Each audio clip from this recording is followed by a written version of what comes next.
I'll be honest, once summer hits, the first thing I think of is fresh vegetables. And in today's video, I want to show you my all-time favorite summer recipe to make, a tomato and squash galette. So let's do it.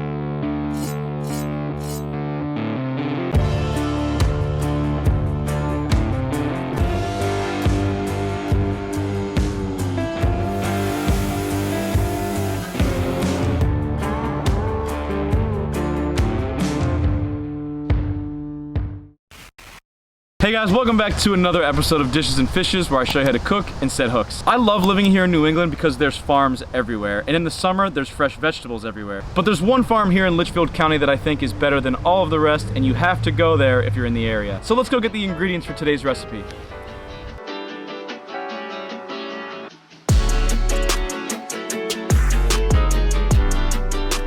My name is Cole. We're at the farm, also known as Woodbury Sugar Shed, 281 Wikipedia Road. We pick vegetables, we farm here, we do everything here. We do eggplants, peppers, tomatoes, lettuce, escarole, romanesco, cauliflower, cucumbers, all sorts of different squash. Really anything you can think of will grow. Tomatoes are great. They're so fun. They're so versatile. You can use them for anything. They're super flavorful, always super juicy. We have our sunflower festival with all our different types of sunflowers. We have 19 different varieties that you can walk through and pick. And then later on in the year, we have our corn maze, which this year it's Alice in Wonderland themed.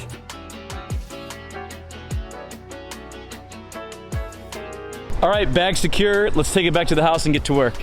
So what makes this recipe so good is that all these vegetables are fresh from the farm. I also had to buy this purple pepper because it was cool, but we're not going to be using it. Now when you buy tomatoes for this recipe, you want to either buy small or medium-sized ones. This is like the size you want, but most of the ones I got were a little too big. We're going to make them work though, and we're also going to use some different types of squash. So to start, we're going to remove all of the cores of our tomatoes, and then we're going to slice them about 1/4 inch thick. Now you can slice these tomatoes with a serrated knife, or you can use an extremely sharp chef's knife to do this. Luckily, I have a very sharp chef's knife, and I just got it from Merton's Design, a bladesmith out of Berkeley, California. This knife is made from MagnaCut stainless steel, so it's water resistant and corrosion resistant, aside from being razor sharp. Merton's Designs can give you whatever style chef's knife you need, and you can also pick the shape and the type of wood that's used for the handles. I'm very impressed by the work of this bladesmith. He's definitely an up-and-comer in the bladesmith world. You definitely got to check him out. If you're interested in purchasing one of his chef's knives, check him out on Instagram and tell him that you saw this ad in a Dishes and Fishes cooking video for 10% off of your first knife purchase. Shouts out Merton's Designs. So we'll go ahead and slice those tomatoes down to about 1/4 inch thick, and I'm using a medley of red, orange, and yellow tomatoes. You can see how beautiful they are. Once again, I would prefer these tomatoes to be a little bit smaller, but it is what it is. We'll make it work. This red one here is closer to the size you want, but oh well. Once I have them sliced down, I'm going to put them on a sheet tray with a paper towel so that any of the excess juices can be removed. For our squash, I'm going to start with some clarified butter in a large bowl. You can also use some olive oil. I'm going to clean the ends of my zucchini, and using a mandolin, I'm going to slice all of my squash and zucchini into the bowl, and I'm going to season those with cracked black pepper only. Salt will draw out some of the moisture, and we don't want that. And then I'm going to toss them around so they can be coated with the butter and pepper. I'll go ahead and set those aside, and I will grab the garlic that I also got from the farm. I'll give those a crush and a peel, and then I will go ahead and mince all those cloves of garlic. I'm using 5 to 6 cloves of garlic here for 2 galettes. Once I have my garlic minced up, I'll go ahead and scoop it into the rest of my clarified butter. You can also use olive oil. For our basil, I will prune some fresh leaves off of this planter that I also purchased from the farm. I'll also have fresh basil till like October now. I'm going to use about 10 to 12 leaves and go ahead and give those a nice chiffonade and rough chop. These basil leaves are going to be used in the crust as well as for a garnish for the final dish. The last thing we need to prep is the cheese for the filling, and really simple, I'm going to use one of those pre-sliced whole block of mozzarella cheeses. You could also use cheddar cheese if you want to, or a combination of the two. I just prefer mozzarella. Cube it up, set it in a bowl, and then I'm going to grate in about a cup of Parmesan cheese to the mixture. Mix that around so it's a nice Parmesan and mozzarella mixture, and set that aside. Now for our galette crust. You're going to want to do this in a cold bowl, so I had this one in the freezer while I was cutting the vegetables. And to that bowl, I'm going to add 3 cups of flour and 2 teaspoons of salt, and then I'm going to give that a good mix. And remember, these amounts are for 2 galettes. I'll then add 1 cup of freshly grated Parmigiano Reggiano cheese and give that another mix. Lastly, I'll add my fresh chopped basil leaves. 8 to 12 basil leaves should do the trick for my 2 galette crusts. And I'll give that one final mix before I start to add the wet ingredients. ingredients. So first I'm going to add 2 sticks of butter that I went ahead and cut into cubes to my cold bowl. The cold bowl will make sure that this butter does not melt, ensuring that our crust reaches maximum flakiness. And then I'm going to use a pastry blender to just cut the butter into the flour. And as you get butter stuck in the pastry blender, just remove it with a fork. And you want to cut the butter in until it reaches the size of peas. So it should be these little tiny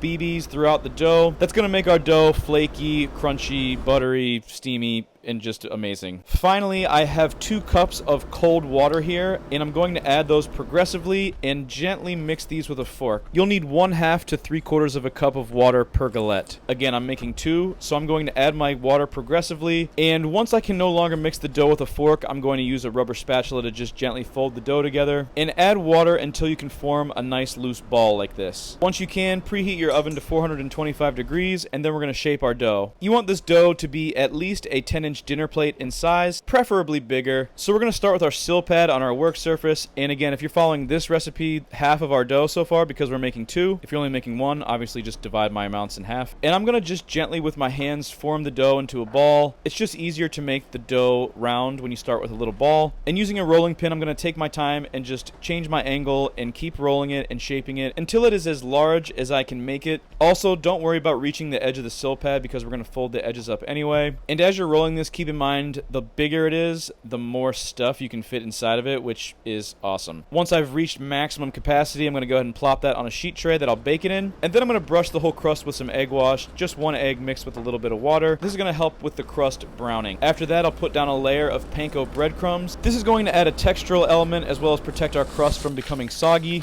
And I will season those breadcrumbs with some freshly cracked black pepper, followed by a layer of my cubed mozzarella and Parmesan cheese. Just make sure that you save some room around the edges because we're going to fold them up. I'm going to grate in a little extra Parmesan cheese here for a little bit extra saltiness. And then I'm going to start shingling in my tomatoes and squash. I'm starting from the middle and working out. Basically, the goal here is to just make them look pretty and also squeeze in as many vegetables as you can. Ideally, we want this thing to be loaded with vegetables. The vegetables are obviously the heart of this dish, so you want your guests to get the full experience and eat as many of them as possible. Once the galette is pretty loaded, you're going to drizzle on your clarified butter and garlic mixture. This really just sets it over the top, and then we're going to give it one last coating of salt on the top, and then it's time to fold. So I'm using a burger spatula here kind of to just crimp the edges up. Use whatever tools that you have at your disposal, obviously. And this doesn't have to be pretty, in my opinion. It just has to hold everything, and you want to contain all of the juices that come out of these vegetables when you roast them. I like to just give it one final press with the back of my spatula to make sure everything is nice and tight. And finally, we will top it with more of the mozzarella and Parmesan cheese mixture. I know, it's going to be outrageous. And then brush the outside of the crust with that egg wash and water mixture. And that's it. It's ready for the oven, and you can see it's raw and it looks awesome. So let's cook it. We're going to bake it at 425 degrees for 30 to 40 minutes or until it is golden brown. Once it's golden brown, set it onto a cutting board and admire it while it cools. This is one of the best things that I make every year, and it's honestly one of the best things that you can eat. It's packed full of farm fresh ingredients. The crust on this thing is top tier. It's cheesy, it's garlicky, it's got fresh herbs. And go ahead and listen to this crunch.